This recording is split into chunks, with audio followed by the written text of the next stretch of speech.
Oh, marketing, about being on the water. I said, we do something different. When we get people down, we need to sell them on the lifestyle, the waterfront lifestyle. They want to do what we do. They want to do what they see in our videos, fishing, lobstering, snorkeling, all that stuff, going to the beaches, backing up to a beach in your boat, throwing out that's another story you can talk about, putting an anchor out off the bow and put an anchor off the stern. You're from 10 feet away to the beach. You get out with your grill and your tent, you set up and you have a barbecue on the beach. Yeah. That's the coolest thing. So when these people come to look at this property, they're going to go, well, how far is Fort Myers Beach? Well, let's hop in the boat and go. My boat is right there. Yeah. You want to go to Sanibel? Yeah. You want to go to Cabbage Key, Mellons, Barnacle Falls, whatever it may be. Yep. Get them in the boat as part of the lifestyle that they've dreamt about for all these years up north. Like my buddy Craig, he dreamt about it for, 40 years, 35 years about coming to Florida somewhere. I didn't know where he's going to land. Yeah. So he met me here in Southwest Florida.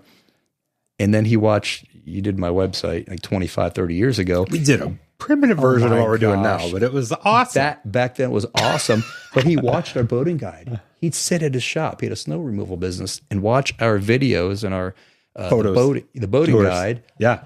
He goes, I'm going to do that one day. I'm going to call that Waterfront Wilson guy. And he did. Yes. And fast forward 20 years and he loves it. So a lot of it's the lifestyle.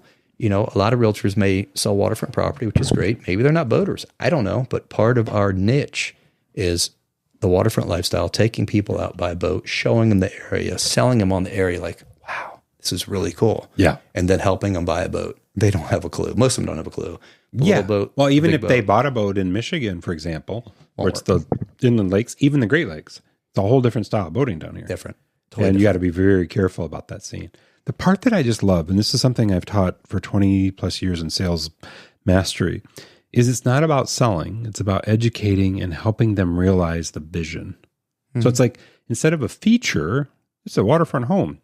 The benefit, you're going to be able to boat over to Dock Ford. You're going to be able to boat over to the beach. And you're going to see the traffic on what we were calling the Sky Bridge in Fort Myers Beach. And you're going to be like, hey, sorry for your luck. We're going to go play out the dolphins down here as we go out to from Lani Kai and throw anchor and have some fun up in here.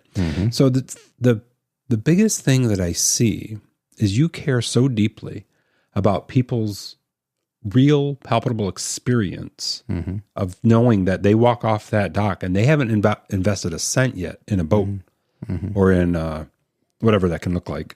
But you take them through what's the possibility from your specific 100%. location and then help them realize stuff they don't even see. Like you think about dolphins and some people realize, whoa, there's dolphins? Yeah.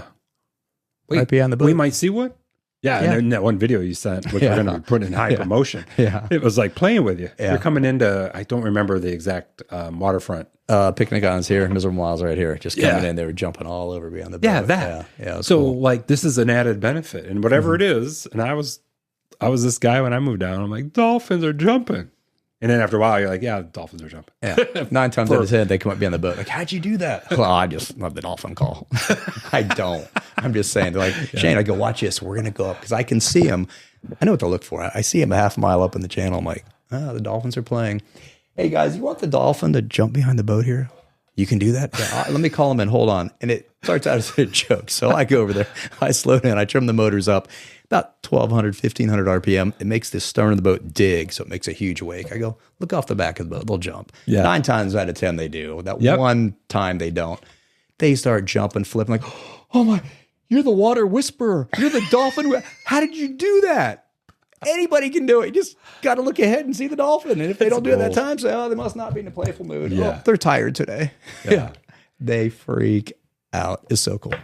The part that I absolutely love about all the spectrums, and this wasn't always the case for you, is that you can even take people up in your plane, to get a visual of the reality of how far things are. Because I think I shared last podcast, when I moved down here, it was 2001. I got my 23-foot Sea Ray bow rider. Yeah. And this was pure intercoastal, maybe going out to Fort Myers Beach on the outside, but we didn't go in the Gulf. And we did go on the outside of Sanibel, but nothing out far. The concept was pretty clear. I was able to scoot through the Calusa without these slow zones. And then they put the slow zones in, and I'm like, I wish that you just had them in when I moved down because this really stinks. It stinks, yeah. And you're like, I think I can be a little faster and get on plane. Nope. No, those they'll guys, pull you over. They'll get they you. pulled You me get a over, ticket. and they're like, what you doing there, boy? This too is fast. your first warning. Yeah. And that's the end of it. Yeah. And I'm like, okay. So like you talking about, we're out of gas, get the burgers out, get the beer out, let's clean some fish.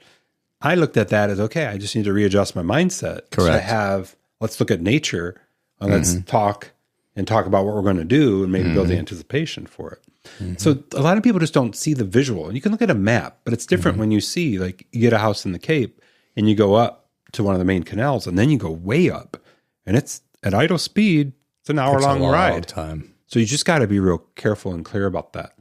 And that's just one of the things that I love about some of your superpowers is that not only can you potentially take somebody up to see that, but you'll be able to explain to them, oh, you'd never want to get that with that boat application because at low tide or mid tide, you're looking at all kinds of problems. A bridge in that regard. 9-foot clearance on a bridge. You want to get a 35 foot, you're not going to get under the bridge. It's there not you gonna go. Happen. I mean, That's it's not. They don't understand.